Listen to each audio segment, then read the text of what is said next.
naza kwishyuza amafaranga yanzwe niba yakoreze kuri telefoni kuri telefoni mugenze gute hanyuma se wowe mukobwa hano uraje kumara icyangaho aha naho kwishuri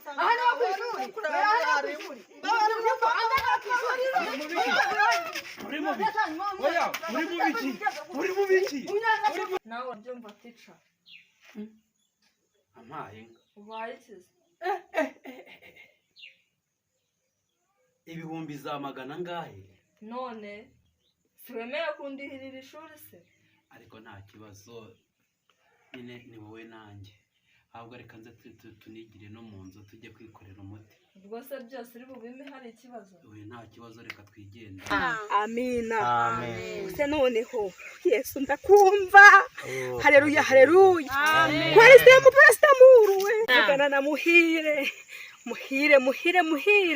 tega amatwi ngubwire mwana wanje litiro y'amamesa arivoye haleluya ubusambanyi bwawe irari ryawe riri kugera imbere y'Imana ikababara Imana irababaraga cyane uri kuyisubiza ku musaraba muhire ndavugana nawe kugira ngo wihane vuka musaba Imana imbabazi muhire mwana wanje nunyumva ukanyumvira ndakubwira ibambe ngo ubabarire uyu mwana ko none yatinze kandi namubwiye ko abanguka ubu ngubu yaheze heye reka nkomeze ndebe ko nabasha guhura nawe wenda kuko ko nenda namubwiye ko ndebe ujya kwishyura ejo bundi mushiki wawe yaraje aranganyira arambwira ngo nta biryo afite ku muceri mudahiraho ku gahunga mudahiraho no kuri ya buto musukiraho ariko umugore wanjye yaba umupfu narase ko nakuzanya nazanye mushiki wanjye nagiye kukuzana mushiki wanjye ndamubona baba we sherungize umupfu narahaye mushiki wawe aya mujye mureka kuba bapfa vuge ngo marayika warakoze gufata ibyo nahashe twagomba kujya ukwezi warangiza ukabigaburira abafite ba se na ba nyina bakiri ingumi sibyo atisha ndabukuraho amafaranga y'ishuri pe ntabwo bibaho se bundi ubu ngubu ahubwo naje nasukoje neza kambanze ndebe atazanshishamo ijisho ego kumana hari aho natashokoje wajyana umuhinzi ntabwo byava ndagukuraho pe nta pade mfite dore naburaye mama nawe ni ukujya mu biraka yewe wa mubyeyi we wararushye pe nta kintu nagushinja uko uri uramfasha ariko ngiye kukuruhura uyu mwaka ndabona uwundihirira ntabwo byakunda namubona hari ikibazo hari gahunda dufitanye wowe twazabona neza narinje hoya narinje nukuri wari uje kudusura se aya narinje icara nkubwire icyari kinjanye uzi ikintu narinje kukubwira se nagira ngo ndere ya mafaranga nubwo bimeze nabi rwose ya mafaranga yanjye ndakeneye amafaranga nakugurije igihe wamaye cyarenzeho iminsi 3 rwose nenze kuyagira amafaranga nakuye muri wa muryango impaya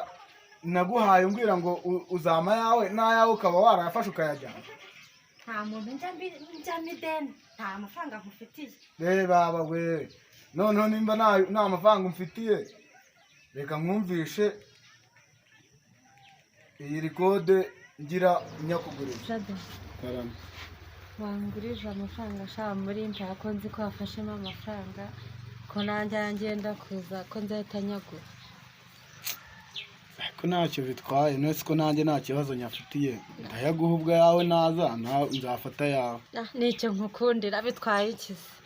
ubwo ndayaguhereza uze kuza uyafate nta kibazo cyangwa ureka nyaguhe ntame nimba uyafite reka nyaguhe rwose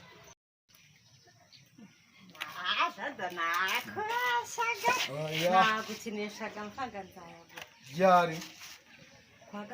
kuwa gatatu niwo munsi wa nyuma saa 9 ubwo nzaza saa 8:30 ku buryo iminota 30 izashira nkutegereje waba uhari waba udahari waba uryamye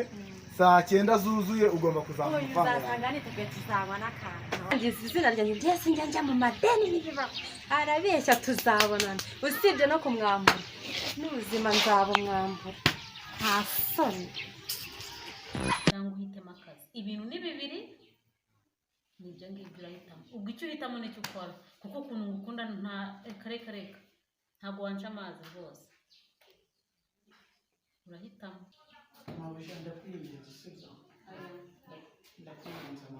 nabyo kunyinginga njyewe undakaye umbabarira umutima urahitamo akazi cyangwa uhitemo kunyinga haleluya amen parasitamuru litiro babesa tabovesa laboratware amen haleluya mvuganye na pisi nkona asabye icyo ashaka cyose aragihabwa amen. none se mukozi w'Imana ngo ikintu cyose nsaba ngo Imana iramukubira kabiri. Imana yavuganye nawe ngo icyo uri cyose Imana iramukubira kabiri. Ubugirisha ari icyo usaba cyose Imana iramukubira kabiri. Mana we ibintu byose ndi bwisabire mukashema Imana iramukubira kabiri. Ni nisabira inzu Imana iramuhinze ebyiri. Ni nisabira imodoka Imana iramuha iyindi kandi n'undi bari bayifite. Ubu se koko nisabira iki? Gamba vuba ariko dukura ahangaha niho dutegereje. Gamba icyo wifuza cyose. Mana nyica ijisho rimwe. Izina rya Yesu. Toka bazimu bashya. yewe